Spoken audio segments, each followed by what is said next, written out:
In previous videos, we've been discussing an object's displacement, velocity, and distance traveled. In today's video, we will talk about how to find an object's distance and displacement by looking at a velocity time graph. So we have a velocity time graph that models a toy truck's velocity over time. We are asked what is a toy truck's distance traveled and displacement in 4 seconds. In previous videos, we defined speed to equal our distance divided by our change in time. We also defined velocity to be the displacement divided by the change in time. If we multiply each side by the change in time for both of these equations, we will get distance equals our speed times our change in time, and we will get our displacement equals our velocity times our change in time. Now that we have our equations, let's solve for our distance first. So our distance equals the magnitude of our velocity, or speed, which is 6 meters per second,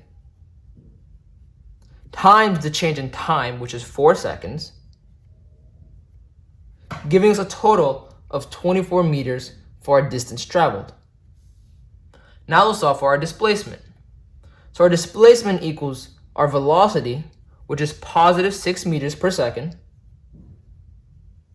times our change in time, which is also 4 seconds, giving us a total of positive 24 meters for our displacement. So in this case, our distance and our displacement are equal to each other. But what is pretty cool is that our distance and our displacement is equal to the area underneath this rectangle. And in general, whenever you have a velocity time graph, the area underneath the curve will equal your displacement.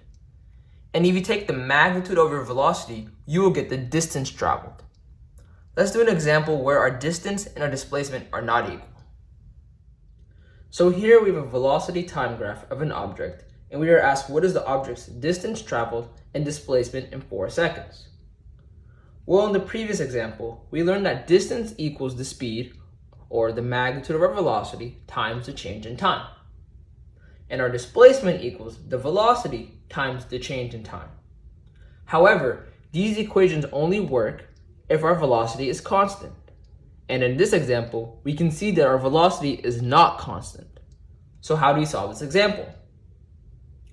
Well, remember, the area underneath a velocity time graph will give you the displacement of an object. And if you take the magnitude of that velocity, you will get the distance traveled for the object. Before we start solving, let's identify the areas. So the first half of this function, the area will be underneath the curve and above the x-axis. For the second half of the function, the area of the curve will not be below the curve because that would just go on to infinity. But instead, the area of the curve will be below the x-axis and above the curve.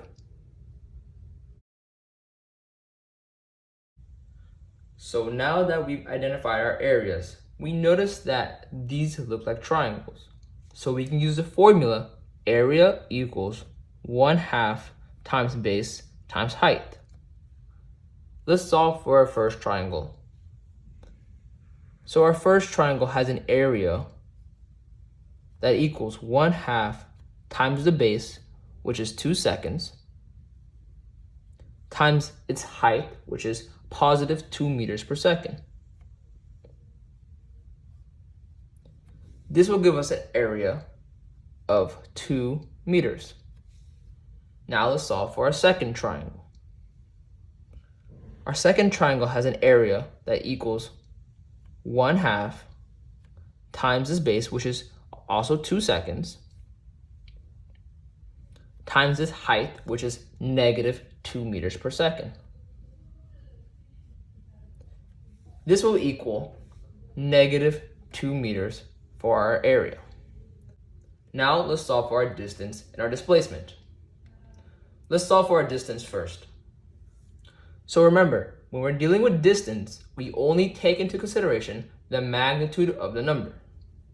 So our distance equals 2 meters plus 2 meters to give a total of 4 meters for our distance traveled. Now let's solve for our displacement. Remember, when we're dealing with displacement, we have to take into consideration the direction as well as the magnitude. So we have 2 meters minus 2 meters, giving us a total of 0 meters for our displacement.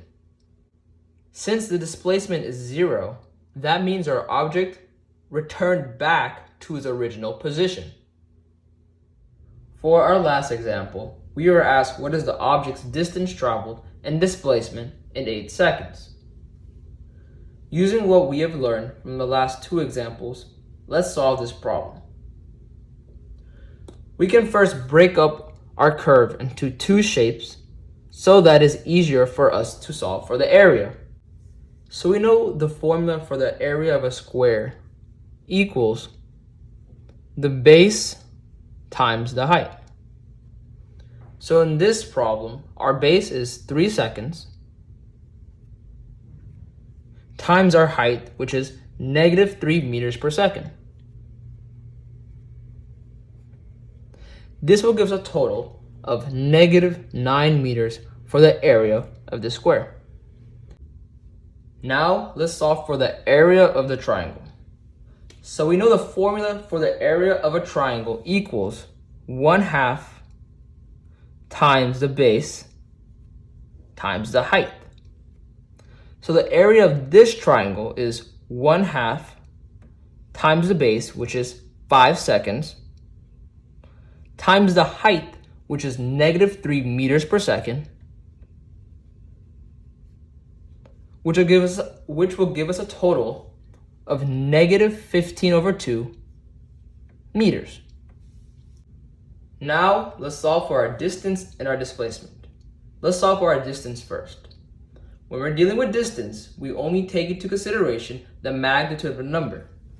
So our distance equals 9 meters plus 15/2 meters. And this will give us a total of 16.5 meters for our total distance traveled. Now let's solve for our displacement. So our displacement equals -9 meters, since we're taking into account the direction the object has traveled, minus 15/2 meters, which will give us a total of -16.5 meters for our displacement. So in recap, the area underneath the velocity timeline will give you the displacement of an object. Or in other words, the area between the x-axis and the curve will give you the displacement of an object. If your velocity is constant, like we had in our first example, distance equals the speed or the magnitude of your velocity times the change in time, and your displacement equals the velocity times the change in time.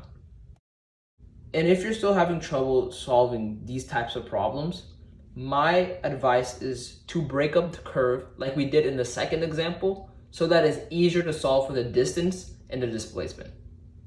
Thank you for watching this video and hope to see you next time.